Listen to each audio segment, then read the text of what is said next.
మీ బట్టలకి సాఫ్టింగ్ ప్రొటెక్షన్ ఇచ్చే సరైన ప్రొడక్ట్ ఎలిమ్ ఫ్యాబ్రిక్ కండిషనర్. నమస్కారం గురుగారు. నమస్కారం అమ్మా. గురుగారు, ప్రతి ఒక్కరికి కూడా జన్మదినం అనేది సంవత్సరంలో ఒక్కసారి వస్తుంది. కానీ మన హనుమంతుల వారికి మాత్రం సంవత్సరంలో 2 సార్లు హనుమాన్ జయంతి ఉత్సవాలు జరుపుకుంటూ ఉంటాం. నిజంగా హనుమంతుల వారికి 2 జన్మదినాలు ఉన్నాయా గురుగారు? అలా ఎలా సాధ్యం అవుతుంది? మామూలుగా చైత్ర మాసంలో ఒకసారి, వైశాఖ మాసంలో ఒకసారి మనం ఉత్సవాలు జరుపుకుంటూ ఉంటాం. నిజమైన జన్మదినం ఎప్పుడు గురుగారు? చైత్ర పూర్ణిమ, వైశాఖ బహుళ దశమి, ఈ 2 కూడా హనుమత్ జయంతులుగా చెప్పబడుతున్నాయి. అయితే మార్గశిర మాసంలో కూడా ఒక హనుమద్ ఆరాధన, హనుమత్ జయంతిని చెప్పబడుతూ ఉన్నాయి. అంటే వీటి భేదాలు ఎలా ఏర్పడ్డాయని ఆలోచిస్తే వాల్మీకి రామాయణంలో మాత్రం హనుమంతుడు ఏ తిథిలో పుట్టాడో చెప్పలేదు. రాముడు ఎప్పుడు పుట్టాడో చెప్పారు, చైత్రశుద్ధ నవమి. అలాగని హనుమంతుడు పుట్టిన తిథి అనేది చెప్పబడలేదు. అయితే మంత్రశాస్త్రాల్లో హనుమంతుడి ఆరాధనకు సంబంధించిన చెప్పినప్పుడు మనకి పరాశర సంహిత అనే గ్రంథంలో మాత్రం వైశాఖే మాసి కృష్ణాయాం దశమ్యాం మందవాసరే అని వైశాఖ మాసంలో బహుళ పక్షంలో దశమి నాడు శనివారం నాడు హనుమత్ స్వామి ఆవిర్భవించారు అని పరాశర సంహిత అనే మంత్రశాస్త్ర గ్రంథం మనకు చెప్తుంది. అయితే చైత్ర పూర్ణిమ నాడు పుట్టాడని చాలా చోట్ల వ్యాప్తిగా కనబడుతున్నది. దీనికి మనకు ప్రమాణంగా చైత్ర పూర్ణిమ నాడు హనుమత్ జయంతి ఉత్తరాదిలో బాగా చేస్తారు. మన హైదరాబాద్ నగరాల్లో కూడాను చైత్ర పూర్ణిమ నాడు చేస్తారు. కానీ ఇతర మన తెలుగునాట మాత్రం చైత్ర పూర్ణిమ చేయరు, హనుమత్ జయంతిని దీన్నే చేస్తారు. దీనికి భేదం ఏమిటా అని ఆలోచిస్తే పురాణాల్లో చెప్పిన దాని ప్రకారంగా స్వామి ఆవిర్భావం అనేటువంటిది ఆ ప్రమాణం అక్కడ, ఈ ప్రమాణం ఇక్కడ గోచరిస్తుంది. మంత్రశాస్త్ర ప్రమాణం తీసుకున్నారు ఇక్కడ. చైత్ర పూర్ణిమ అనేది దేని ఆధారంగా తీసుకున్నారు అని ఆలోచిస్తే వాళ్ళ ఉపాసనా శాస్త్రాల ఆధారంగా వాళ్ళు తీసుకున్నారు. ఇందులో ఏది సత్యమై ఉంటుంది అంటే ఏదో ఒకటి కదా సత్యం కావాలి అంటే మంత్రమూర్తులు వీళ్ళు. హనుమంతుడు ఒక మంత్రమూర్తి. ఆ మంత్రమూర్తి ఋషులు చేసిన తపస్సుకి సాక్షాత్కరించినప్పుడు వారికి ఆవిర్భావం ఎప్పుడు గోచరించిందో దాని ప్రకారంగా ఆ రోజుని నిర్ణయిస్తారు. అలాగా ఒకరు మార్గశిరం అంటారు, ఒకరు చైత్రం అంటారు. హనుమద్ అవతారాలు చాలా ఉన్నాయి. మనకు తెలిసి అంజనాదేవి పుత్రుడు హనుమంతుడు ఒకటే. కానీ హనుమంతుడు మంత్రమూర్తి. మంత్రమూర్తులు పుట్టేవారు కాదు, ఉన్నవాళ్ళు. వాళ్ళు ఎప్పుడూ ఉంటారు మంత్రమూర్తులు. ఎవరు ఆ మంత్రాన్ని జపిస్తారో వారికి ఆ దైవం సత్యం. చారిత్రక పాత్రలు కావాలి, మంత్ర దేవతలు. ఇలాగా ఆ హనుమన్ మంత్రాలు చాలా ఉన్నాయి శాస్త్రాల్లో. అలాంటి హనుమంతుడు సాక్షాత్ రుద్రస్వరూపుడు. లోక కళ్యాణార్థం ఒకానొక ప్రయోజనం కోసమని అంజనాదేవి గర్భంలో ఆయన ఆవిర్భవించారు. అది మాత్రం వైశాఖంలో బహుళ దశమి అని చెప్తున్నారు ప్రసిద్ధిగా. అందుకు అది మనం ప్రమాణంగా తీసుకుంటున్నాం. అయితే కొంతమంది చెప్తారు అది ఎంతవరకు ప్రమాణము, కానీ ఆయన ఉద్భవించింది మాత్రం వైశాఖ బహుళ దశమే. కానీ హనుమత్ స్వామి ఉద్భవించిన తర్వాత సూర్యుడి వైపు వెళతాడు కదా, వెళ్ళినప్పుడు ఇంద్రుడు వజ్రాయుధంతో కొడతాడు. దానితో హనుమంతుడు మూర్ఛితుడై పడిపోతాడు. అంత వజ్రాయుధం కూడా ఆయన ఏం చేయలేకపోయింది. అప్పుడు మూర్ఛితుడై పడిపోగానే వాయుదేవుడు తన పుత్రుడికి ఇలా జరిగిందని చెప్పి స్తంభింపజేస్తాడు వాయుని.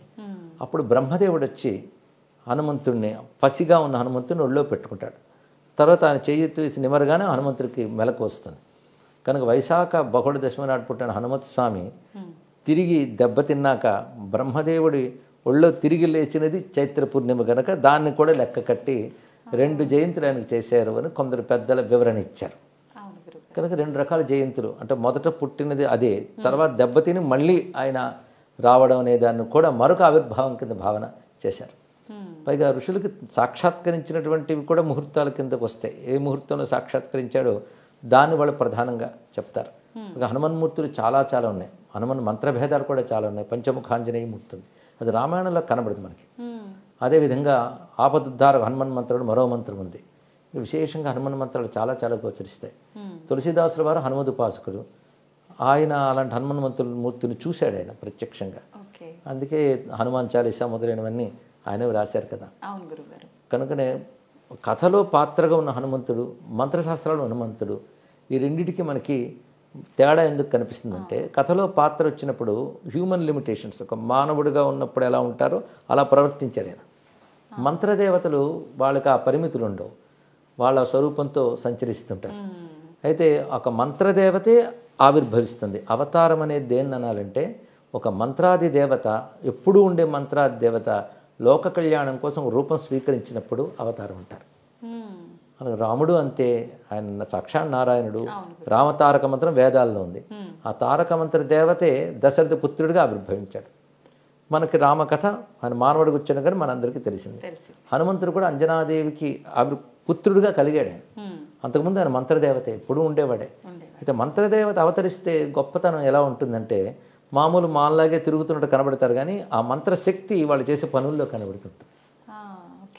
అంటే హనుమంతుడు ఉన్నాడు అంటే పంచముఖాంజనేయుడు అంటాం. 5 ముఖాలు అంటే ఒకటి వానర ముఖం, ఒకటి సింహముఖం, మూడవది గరుడ ముఖం, వరాహ ముఖం, హయగ్రీవ ముఖం. 5 వదనాలు. 5 వదనాలతో భూమి మీద ఆయన తిరగలేదు, ఆయన వానర వదనంతోనే తిరిగాడు. మరి పంచముఖాంజనేయుడు ఎందుకంటే పంచముఖాంజనేయ మంత్రం ఉంది. ఆ మంత్ర దేవత మాత్రం 5 ముఖాలకు ఉంటుంది. ఆయన హనుమంతుడిగా వచ్చినప్పుడు మామూలు వానర వదనంతోనే ఉన్నాడు, కానీ ఆయన చేసిన పనుల్లో 5 దేవతా లక్షణాలు కనబడతాయి. అంటే వానరుడు పుట్టుకతోనే వానరుడు. ఇక నరసింహ స్వరూపం అంటే రాక్షస సంహారం చేసినప్పుడు ఆయన నరసింహుడిలాగా విజృంభించాడు. గరుత్మంతుడి స్వరూపం అంటే ఆయన వేగంలో ఎగిరేటప్పుడు గరుత్మంతుడు కూడా ఎందుకు పనికిరాడన్నారు. అందుకు గరుత్మంతుడి స్వభావం కూడా ఆయన చూపించాడు. అలాగే వరాహస్వామి స్వభావం కూడా చూపించాడు. వరాహస్వామి సముద్రంలో మునిగిపోయిన భూమిని ఉద్ధరించాడు. అలాగే హనుమత్ స్వామి శోక సముద్రంలో సీతమ్మను ఉద్ధరించాడు. ఉద్ధరించడమే వరాహతత్వం. అది ఆయన పనులు అది చూపించాడు. హయగ్రీవ స్వామి అంటే సర్వవేదముల యొక్క మూర్తి, ఆయన జ్ఞానం. హనుమంతుడు కూడా అంత గొప్ప జ్ఞాని, అందుకే అక్కడ హయగ్రీవ లక్షణం చూపించాడు. అంటే ఒక మంత్రదేవత అవతరించినప్పుడు ఆ మంత్ర లక్షణాలు చూపిస్తాడు అనమాట. అలా హనుమంతుడు అంటేనే ఆపదుద్ధారకుడు, ఆపదల నుంచి ఉద్ధరిస్తాడు, కార్యసిద్ధి ప్రదాత. ఇలాగ హనుమంతుడి మంత్ర విశేషాలు సుమారు ఒక 27 మంత్ర విశేషాలు ఉన్నాయి. 27 మంత్రమూర్తులు సుందరకాండలో మనకు గోచరిస్తారు, ఆయన చేసిన పనుల్లో కనబడతారు. కానీ మంత్రదేవతలు అవతరించినప్పుడు మంత్ర లక్షణం వాళ్ళ చేతల్లో చూపిస్తారు. అందుకే మనం చేతలు వింటూ ఉన్నా చదువుతూ ఉన్నా ఆ మంత్రశక్తి మనకు వస్తుంది. అందుకే హనుమత్ కథ, రామకథ కేవలం ఒక ఉత్తమ పురుషుల కథ మాత్రమే కాదు, అది మనం పారాయణం చేయడం వల్ల మహిమను చూస్తున్నాం. మహిమ మంత్రం వల్ల వస్తుంది. అంటే ఆ మంత్రము అవతరించి చేసే పని వల్ల అది మనం చదువుతూ ఉండడం వల్ల మంత్రశక్తి ప్రభావం మనపై చూపించి మహిమ కనబడుతుంది. హనుమత్ స్వామి యొక్క జయంతి విషయంలో ఇటువంటి 2 భేదాభిప్రాయాలు ఉన్నాయి. అయితే ఈ మీమాంసల కంటే ఎవరు ఏది ప్రమాణంగా ఆ జయంతిని చేసినప్పటికీ వారికి ఆ ఫలితం లభిస్తుంది కనుక 2 చేసుకోవచ్చు కూడా, తప్పేం లేదు. అయితే పరాశర సంహిత మంత్రశాస్త్ర ప్రకారం మాత్రం వైశాఖ బహుళ దశమని స్వీకరిస్తాం. అంటే ఈరోజు మనం మాట్లాడుకుంటున్న ఇది దాని గురించే, అందుకే వైశాఖ బహుళ దశం మనం స్వీకరించామన్నమాట. అయితే హనుమత్ స్వామిని ఉపాసించడం, ఆయన నామాన్ని స్మరించడం, ఆయన కీర్తిని మనం స్తుతించడం, ఇవన్నీ ఒకవైపు అయితే హనుమంతుని వ్యక్తిత్వాన్ని పరిశీలించడం చాలా అవసరం. హనుమంతుడి వ్యక్తిత్వాన్ని మనం పరిశీలించినట్లయితే అది నేటి యువతకి చాలా ముఖ్యమైన అంశం. స్వామి వివేకానంద ఒక మాట అంటాడు అప్పట్లోనే, భారతీయ యువత హనుమంతుడిని ఆదర్శంగా తీసుకోవాలి అని. ఎందుకంటే ఒక పర్సనాలిటీ ఎలా ఉండాలి అనేది హనుమంతుడిలో చూడాలి. ముఖ్యంగా శారీరకంగా గొప్ప బలవంతుడు, అది కావాలి కదా. ఫస్ట్ ఫిజికల్ ఫిట్నెస్ చాలా ముఖ్యం, అది మనం ఆదర్శంగా తీసుకోవాలి. దానికి తగ్గ క్రమశిక్షణ, ఉరికిన శరీరం బలంగా ఉండాలంటే సరిపోతుందా, దానికి తగ్గ క్రమశిక్షణ, యోగము అవన్నీ ఉండాలి. హనుమంతుడు ముందు శారీరక బలం, రెండవది బుద్ధి బలం. హనుమంతుడు గొప్ప జ్ఞాని. హనుమంతుడు మాట విని రామచంద్రమూర్తి ఆశ్చర్యపోతాడు, ఇతడు బాగా చదువుకున్నాడు, అనేన బహుధాశ్రుతం, అనేక జ్ఞానం శాస్త్రములు తెలిసి. అంటే మాట బట్టే అతను ఏం చదువుకున్నాడు చెప్పారంటే రాముడు ఇంకెంత గొప్పవాడో ఆలోచించండి. ఇక్కడ హనుమంతుడి మాట బట్టి ఇతడు 4 వేదాల్లో నిష్ణాతుడు, సర్వశాస్త్రములలో పారంగతుడు, రాజనీతి తెలిసినవాడు అని అప్పుడే రాముడు పోల్చుకున్నాడు. హనుమంతుడు ప్రతి ప్రవర్తనలో అతని జ్ఞానం కనబడుతుంది. అందుకే సీతమ్మతో హనుమంతుడు మాట్లాడుతూ ఒకటి అంటాడు, హనుమానతి విఖ్యాతో లోకే స్వేనైవ కర్మణ, నా పనుల వల్ల నాకు హనుమంతుడిని పేరు వచ్చిందమ్మా అన్నాడు ఆయన. అంటే హనుమాన్ అంటే జ్ఞానవాన్ అని అర్థం, గొప్ప జ్ఞాని, గొప్ప మాటకారి అని అర్థం. హను అంటే దవడలు, మంచి దవడలు ఉన్నవాడంటే గొప్పగా మాట్లాడతాడని అర్థం. ఆయన తల చాలా గొప్పదండి అంటే అర్థం తల గొప్పదని కాదు, జ్ఞానం గొప్పదని అర్థం. అలాగే అవయవాన్ని పేర్కొన్నారంటే అవయవానికి సంబంధించిన శక్తిని పేర్కొన్నారు. హనుమంతుడు అంటే దవడలు, దవడల నుంచి వాక్ వస్తుంది. అందుకే వేదమంత్రాల్లో కూడా వాక్కు గురించి చెప్తూ అధరాహను పూర్వ రూపం, ఉత్తరాహను ఉత్తర రూపం, వాక్ సంధానం జిహ్వా సంధి అనే మంత్రం వస్తుంది. ఉపనిషత్తుల్లోనే వస్తుంది. ఇక్కడ అంటే అరణి అని ఉంటుంది, మథనం చేస్తారు యజ్ఞాగ్ని, కిందన ఒక చెక్క పెడతారు, పైన ఒక చెక్క పెడతారు, మథనం చేస్తే అగ్ని వస్తుంది.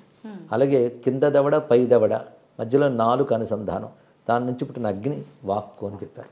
కానీ హనువుల నుంచి పుట్టే వాక్కుని హనుమాన్ అన్నారు.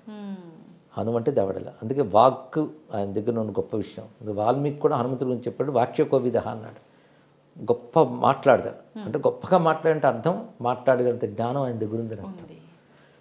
కనుక వాక్ అంటే జ్ఞానం వ్యక్తీకరింపబడితే వాక్ అవుతుంది. హనుమాన్ అంటే జ్ఞానవాన్ అని అర్థం. కానీ హనుమాన్ అంటే జ్ఞానస్వరూపుడు. ఈ రహస్యం తులసీదాసుకు తెలుసు కనుకనే జయ హనుమాన్ జ్ఞానగుణ సాగర్ అన్నాడే. కానీ హనుమంతుడి దగ్గర ఉండేది రెండవది జ్ఞానం, శారీరక బలంతో పాటు.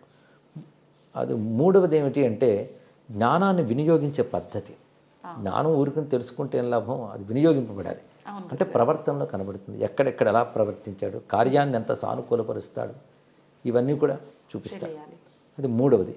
ఇక నాలుగవది ఉపకార బుద్ధి. హనుమంతుడు ఏది తన కోసం చేసుకోలేదు. రాముడిని ఆశ్రయించిన వాళ్ళందరూ వాళ్ళ ప్రయోజనాలు రాముడి నుంచి పొందారు, కానీ హనుమంతుడు ఏది ఎవరిని అడగలేదు, పొందలేదు, తాను అందరికి ఇచ్చాడు. అదే మెచ్చుకున్నాడు వివేకానంద. మనలో అటువంటి ఉపకార బుద్ధి, త్యాగ బుద్ధి ఉండాలి. లోకక్షేమం కోసం పనిచేశాడు ఆయన. రామకార్యం అంటే లోకక్షేమమే. పైగా ఇన్ని ఉంటూ కూడా అహంకారం ఎక్కడ లేదు హనుమంతుడి దగ్గర. దాన్ని రామదాసుడిని అని అత్యంత వినయంగా ప్రకటించుకున్నాడు. అన్ని గొప్ప లక్షణాలు. అలాంటి లక్షణాలు 8 తీసుకుని హనుమంతుడు 8 లక్షణాలు చెప్పారు మన వాళ్ళు. బుద్ధిర్బలం, యశోధైర్యం, నిర్భయత్వం, అరోగత, అజాడ్యం, వాక్పటుత్వంచ హనుమత్ స్మరణాత్ భవేత్ అన్నారు ఇక్కడ. హనుమంతుడి దగ్గర ఇప్పుడు యువత నేర్చుకోవాల్సిన ధైర్యంగా ఉండడం, ఎప్పుడు కూడా బేలతనం రాకూడదు, దిగులు పడకూడదు, పైగా క్రమశిక్షణ కలిగి ఉండాలి. క్యారెక్టర్ హనుమంతుడి దగ్గర ఉన్నది అటువంటి గొప్ప క్యారెక్టర్ హనుమంతుడిది. బ్రహ్మచారి అని అంటారు. దీనితో ఆంజనేయ స్వామి వారు ఎటువంటి నిగ్రహ సంపన్నుడు, విద్యావంతుడు, ఇలాంటి మనం వింటూ ఉన్న చదువుతూ ఉన్న మనలో క్యారెక్టర్స్ తప్పకుండా డెవలప్ అవుతాయి. ఎందుకంటే రోల్ మోడల్స్ అంటారు వీటిని. నేను చాలా కాలం ప్రవచనాలు మాట చెప్పేవాడిని. మీరు he man, spider man, bat man, ఆ మ్యాను, ఈ మ్యాన్ అంటారు, హనుమాన్ను పట్టుకోండి అంటూ ఉంటాను ఇక్కడ. ఆయన మన ఆదర్శంగా తీసుకుంటే కేవలం మిరాకిల్స్ చేయడం మాత్రమే కాకుండా ఇంతవాడు అంత అయిపోవడం, ఎగరడం, చిన్నప్పటి నుంచి ఉత్సాహం కలిగిస్తే మనకు కూడా. ఇవి అతిమానుష ప్రవర్తనలు అంటారు. సహజంగా మంత్రదేవత కనుక అది చూపించవచ్చు, అవి మనం చేయలేం, దండం పెడతాం. కానీ ఆయన యొక్క సద్గుణాలు మనం చేయగలం. అప్పుడు నిజమైన హనుమదారాధన అవుతుంది. కానీ హనుమత్ జయంతి అనే పేరుతో మనం హనుమత్ స్వామిని ఆరాధించాలి. ఆయన నామమే మంత్రం, అందులో సందేహం లేదు. అదేవిధంగా హనుమంతుని యొక్క చరిత్రను మనం పరిశీలించాలి, ఆ గుణగణాలను ఆదర్శంగా తీసుకోవాలి. కానీ హనుమంతుడు ఒక ఆదర్శమూర్తి, ఆరాధ్య స్ఫూర్తి. ఈ విధంగా మన హనుమంతుని గ్రహించాలమ్మ. ఇది జయంతి నాడు స్మరించుకుంటున్నాం. ప్రత్యేకించి ఆయనలో ఉన్న సద్గుణాలన్నీ పిల్లలకి రావాలి అని అంటే వాళ్ళు ఎటువంటి కార్యక్రమాలు చేయాల్సి ఉంటుంది గురుగారు? ప్రధానంగా మన రామాయణంలో సుందరకాండలో హనుమంతుడి యొక్క గుణగణాలు ఎన్నో చెప్పారమ్మా. అవి ముందు మనం తెలుసుకొని పిల్లలకి తెలియజేయాలి. తెలియజేసి పైగా హనుమంతుడు అంటే పిల్లలకు కూడా చాలా ఆసక్తి. అవును గురుగారు. అసలు భారతదేశంలో ఉన్న ఆలయాలు స్టాటిస్టిక్స్ తీస్తే ఎక్కువ గుడులు ఉన్న దేవుడు అంటే హనుమంతుడు. ఆయన తర్వాత గణపతిని చెప్పారు, కానీ హనుమంతుడే ప్రధానం మన దేశంలో. అది విశేషం. ముఖ్యంగా ఛత్రపతి శివాజీని తీర్చిదిద్దిన సమర్థ రామదాసు హనుమద్ ఉపాసన చేత ఆయన సిద్ధపురుషుడయ్యి ఛత్రపతి శివాజీని తీర్చిదిద్దాడు. ఆయన ఈ దేశం ఆసేతు సీతాచలం పర్యటించి కొన్ని వందల హనుమదాలయాలు నిర్మాణం చేశారు.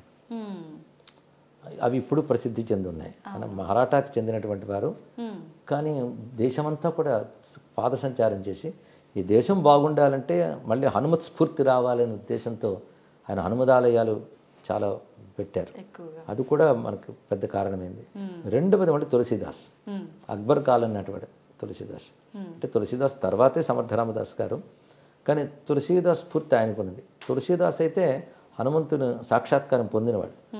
దాని చోటు కాశీలో నేటికి సంకటమోచన హనుమాన్ మందిరం ప్రసిద్ధి. ఆయనకి హనుమంతుడు కనబడ్డ చోటు. ఆయన హనుమాన్ చాలీసా ప్రసిద్ధి లోకంలో తులసీదాస్ గారు రచించిందిగా. ఇంకా సంకటమోచన హనుమాన్ స్తోత్రం, హనుమాన్ బహు చాలా రచాడు. ఇవన్నీ ఆయన అనుభవాలు, హనుమంతుడి ద్వారా ఆయన పొందిన అనుభవాలన్నీ కూడా. ఆ కాలంలో మరింత వ్యాప్తి చెందింది హనుమదారాధన. పైగా కలువు కపిహి అని శాస్త్రం చెప్తుంది. కలియుగంలో మనల్ని అనుగ్రహించేటువంటి గొప్ప దైవం హనుమంత స్వామి అంటారు. పైగా హనుమంతుడు నేటికి ప్రత్యక్ష దైవం. నేటిగా హనుమంతుడు ఉన్నాడనే మనకి పురాణాలన్నీ చెప్తున్నాయి. హిమాలయాల్లో బద్రికాశ్రమ ప్రాంతాల వద్ద గంధమాదన పర్వతం హనుమంతుని యొక్క చోటు. త్రేతాయుగంలో అక్కడ రాముడు అవతారం చాలించిన తర్వాత హనుమంతుడు అక్కడే ఉన్నాడు. మళ్ళీ భారతంలో ద్వాపర యుగంలో అక్కడ మన భీమసేనుడు చూశాడు ఆంజనేయ స్వామి వారిని. ఇప్పటికీ హనుమంతుడు గంధమాదన పర్వతంలోనే ఉన్నారు. ఆయన యోగ స్వరూపం గనక మామూలు నేత్రాలకు గోచరించారు, సిద్ధ భూముల్లో దర్శనమిస్తాడు తప్పకుండా. పైగా హనుమంతుడు సాక్షాత్ రుద్రస్వరూపుడు కనుక ఈశ్వర లక్షణాలు అనుకున్నాయి కాబట్టి మనం ఎక్కడ స్మరించినా ఆయన అనుగ్రహిస్తాడు. అంతేకాదు రామచంద్రమూర్తి అవతారం చాలించేటప్పుడు తనతో మసలిన వాళ్ళందరికీ కూడా ఆయన ఉత్తమ గతులు ఇచ్చాడు, సరియు నదిలోకి ప్రవేశింపజేసి. హనుమంతుడిని మాత్రం రానివ్వలే, ఎందుకంటే నువ్వు చిరంజీవి అయ్యా, ఉండాలి ఇంకా నువ్వు అన్నాడు. అది నీకున్నటువంటి వరం, అది నువ్వు చిరంజీవి, నువ్వు ఉండాలి అంటే హనుమంతుడు మాట అంటాడు, ఎంతకాలం నీ కథ భూమి మీద ఉంటుందో అంతవరకు నేను కూడా ఉంటానని చెప్పాడు. రామకథ ఇంకా ఉంది కనుక హనుమంతుడు ఇంకా ఉన్నాడు. అందుకే మన ప్రసిద్ధిగా ఎత్ర ఎత్ర రఘునాథ కీర్తనం తత్ర తత్ర కృతమస్తకాంజలి ఉంది. ఎక్కడెక్కడ రామకథ చెప్పబడుతుందో అక్కడ హనుమంతుడు ఉంటాడు ఏదో రూపంలో అని మన వాళ్ళ నమ్మకం, కొందరికి అనుభవం. అందుకే హనుమంతుడు నేటికి ఒక రూపంతో ఉన్నాడు, అనేక రూపాలతో గోచరిస్తుంటాడు కనుక ఆయన ప్రత్యక్ష దైవం అని అంటారు. ఈ యుగంలో తొందరగా అనుగ్రహించగలిగే శక్తి హనుమద్ ఆరాధనలో మనకు కనబడుతుంటుందమ్మా. అందుకే హనుమత్ జయంతికి అంత ప్రాధాన్యం. దేశమంతా చేస్తారు, సింధూర పూతలు, తమ్ముల పుటాకు పూజలు, ఇవన్నీ కూడా పూజా విధానాల్లో హనుమంతుడికి ప్రీతిపాత్రమైనవని మంత్రశాస్త్రం మనకు చెప్తోంది. సుదర్శన సంహిత, అగస్త్య సంహిత, పరాశర సంహిత లాంటి మంత్రశాస్త్రాల్లో హనుమన్ మూర్తుల గురించి చాలా వర్ణించారు. హనుమన్ మంత్రాలు చాలా ఉన్నాయి. ఆ మంత్రాలను పద్ధతిగా సాధన చేసి సిద్ధి పొంది హనుమద్ దర్శనం, మహిమ పొందిన వాళ్ళు చాలామంది నేటికి ఉన్నారు. అటువంటి భక్తుల వల్లే భగవతత్వం వ్యాపిస్తుంది. అలాగే వ్యాపించింది కనుక ఇప్పుడు దేశమంతా ఈ జయంతులు, ఉత్సవాలు చక్కగా చేసుకుంటున్నారు. అయితే గురువు గారు, మామూలుగా మనము ఏది తీసుకున్నా ప్రతి ఒక్క భగవంతుని కూడా ప్రసాదంగా పెడుతుంటాం. కానీ హనుమంతుల వారిని చూసుకుంటే వడలు ప్రసాదంగా నివేదన చేయకుండా మాల రూపంలో వేస్తూ ఉంటారు. ఎందుకని గురువు గారు? అంటే భగవంతుడు ఒక్కటైనా అనేక దేవతా రూపాలతో ఉంటారు. ఒక్కొక్క దేవతకు ఒక్కొక్క ప్రత్యేకత ఉంటుందమ్మా. వాళ్ళకి నివేదించే పదార్థాలు, వాటికి విశేషాలు ఉంటుంటాయి. ఉదాహరణకి గణపతికి ఉండ్రాళ్ళు, సూర్యనారాయణకి పాయసం, ఇలా చెప్తారు. హనుమంతుడికి ఈ వడలు, అరటిపళ్ళు ఇవి చాలా ప్రసిద్ధి. ఇది మాలగా వేసి అలంకారంగా కూడా వేయడం ఏంటంటే మాల అనంతత్వానికి సంకేతం. అందుకు అది మాలగా సమర్పించుతూ అని మనం పరిమితంగా ఇచ్చినా అపరిమితంగా భావించాలనే ఉద్దేశంతో ఈ మాలా సమర్పణం కూడా చేస్తారు. ఓకే. అయితే గురువు గారు, ఇప్పుడు హనుమంతుల వారిది హనుమాన్ చాలీసా అయితే ఏంటి, చరిత్ర కూడా మీరు చదవమని చెప్పారు. ఇవి చదవాలి అని అంటే ప్రత్యేకమైన రోజు లేదంటే నియమాలు ఏమైనా పాటించాల్సి ఉంటుందా? మామూలుగా చరిత్ర చదువుకోవడం ఏ రోజైనా చదువుకోవచ్చమ్మా, వారిని నిరంతరం భావించవచ్చు. అయితే హనుమంతుడు మరొక విశేషం ఏంటంటే గ్రహబాధలు పోగొట్టే దేవతల్లో హనుమంతుడు, గణపతి ఇద్దరిని ప్రధానంగా చెప్పుకోవాలి. అందులో శనిగ్రహం, ఈ శని సంబంధించిన బాధలు ఉంటూ ఉంటాయి కదా, ఏలినాటి శని, అర్ధాష్టమి శని, ఇలాంటివి ఉన్నటువంటి వారిని నిగ్రహించాలంటే హనుమదారాధన చాలా విశేషంగా పనిచేస్తుంది అని పెద్దలు చెప్తూ ఉంటారు. దానికి కొన్ని కథలు కూడా చెప్తారు, శనిని నిగ్రహించడం హనుమంతుడి గొప్పతనం ఏమిటనేది. పైగా పుట్టింది శనివారం. అందుకే శనివారం ఈ శని సంబంధమైన దోషాలు ఏమైనా జాతకాలను ఉంటే హనుమదారాధన చేసి, ఉదాహరణకు హనుమాన్ చాలీసా పారాయణ చేసుకోవడం, సింధూరం పెట్టుకోవడం, ఇలాంటి చేసినట్లయితే తప్పకుండా ఆ శనిగ్రహ జనితమైన దోషాలు తొలగుతాయని పెద్దలు చెప్తారు. ఎందరికి అనుభవం కూడా. మంగళవారం, శనివారం ఆయనకి ప్రధానంగా ప్రీతిపత్రంగా చెప్తారు. ఓకే. ఎక్కువగా అంటే ప్రతి ఒక్క దైవానికి కూడా ఒకటే రోజు ఏదో ఒకటి పర్టికులర్ వారం అనేది ఉంటుంది కదా, ఎందుకని హనుమంతుల వారికి 2 వారాలు, మంగళవారం, శనివారం? సాధారణంగా ఆయన శనివారమే జన్మించాడు కనుక శనివారమే ప్రధానం. కానీ కుజగ్రహ దోషాలు పోగొట్టడంలో కూడా ఆయన గొప్పవాడు కనుక అది మంగళవారం ఆరాధన చెప్తున్నారు. ఓకే. గురుగారు, చాలా మంది హనుమంతుల వారిని పూజించాలి అని అంటే మీరు చెప్పినట్టుగా ఇట్లాంటి శని బాధలు ఇలాంటివి ఉన్న వాళ్ళు హనుమంతుల వారి చుట్టూ ప్రదక్షిణలు చేస్తే బాగుంటుంది, అనుకున్న కోరికలు తీరుతాయి, ఇలాంటి దోషాలు పోతాయి అంటుంటారు. నిజంగా అది నిజమే అంటారా? చాలా మందికి అనుభవం అమ్మ, అందుకే అవి తీసిపారేయడానికి లేదు, చేసిన వాళ్ళకి లభిస్తున్నాయి. నా కోరిక ఏంటంటే అక్కడితో ఆగిపోకూడదు. ఎందుకంటే ప్రతివాడికి గ్రహబాధలు ఉంటే తొలగాలి, ఆనందంగా ఉండాలనుకుంటారు, చెయ్యొచ్చు. కానీ దానికంటే ముందు వ్యక్తిత్వం బాగు చేసుకోవాలి, క్యారెక్టర్ బాగు చేసుకోవాలి, ఉత్తమ వ్యక్తులుగా తయారవ్వాలి. ఆ కోణంలో హనుమంతుడిని ఆరాధించాలి. కేవలం మహిమల కోణంతోనే కాకుండా హనుమంతుడి వ్యక్తిత్వాన్ని చూసి అంత గొప్పవాళ్ళం మనము కావాలని, ఎప్పుడైనా ఒక మనకి ఐడియల్గా ఒక వ్యక్తిని కానీ ఆరాధిస్తుంటే మనకు ఆ లక్షణాలు వస్తూ ఉంటాయి. అందుకే హనుమద్ ఆరాధన వల్ల మనం ఇలాంటి సత్స్వభావాలు, మంచి గుణాలు అలవరుచుకుంటే అది నిజమైన హనుమద్భక్తి అనిపించుకుంటుందమ్మా. అది రావాలి. అది రావాలని మనం హనుమంతుని ప్రార్థిద్దాం. అవును గురుగారు, తప్పకుండా. గురుగారు, హనుమాన్ జయంతి అనగానే ఎక్కువగా ఆలయాల్లోనే మనకు జరుపుతుంటారు. ఇంట్లో చేసుకోవాలి అనుకునే వాళ్ళు సింపుల్గా ఎలా చేసుకోవచ్చు? హనుమంతుడి చిత్రపటం పెట్టుకుని మనం షోడశోపచార పత్రాలు ఎక్కడైనా దొరుకుతాయి. ఏవి దొరకకపోతే హనుమాన్ నామాలు చాలు. శ్రీ ఆంజనేయాయ నమః, హనుమతయ్య నమః, మారుతయ్య నమః అంటే ఆయన నామాలతోనే తమలపటాకులు పూజ చేసుకోవడం, సింధూర పూజ చేసుకోవడం, ధూపం దీపం ఈ పళ్ళు ఏవో నైవేద్యం పెట్టుకు చేసుకుని సరిపోతుంది. ఆలయాల్లో ప్రతిష్ఠ చేస్తారు కనుక శక్తి ఎక్కువ కేంద్రీకృతం అవుతుంది కనుక ఆలయాలకు వెళ్ళడం కూడా మంచిది. ఇంట్లోనూ చేసుకోవాలి, ఆలయాలకి వెళ్ళాలి. గురుగారు, లాస్ట్లో ఇంకొక చిన్న సందేహం. హనుమంతుని వారి ఎదురుగా నించొని నమస్కారం చేసుకోకూడదు, ఆయన్ని తాకకూడదు అంటుంటారు. ఇదంతా నిజమే అంటారా? అవేమీ లేవమ్మా. ఏమీ లేవు. తాకడం అంటే ఆలయాల్లో గర్భగుడిలో పెట్టినప్పుడు ఆ మంత్ర నియమాలు ఉంటాయి కనుక మనం దూరం నుంచి నమస్కారం చేసుకుంటాం. ఏ దేవతకి ఎదురుగా ఉండి నమస్కరించకుండా పక్కకి పెట్టడం వినయంతో కూడినటువంటి అంశం అమ్మా.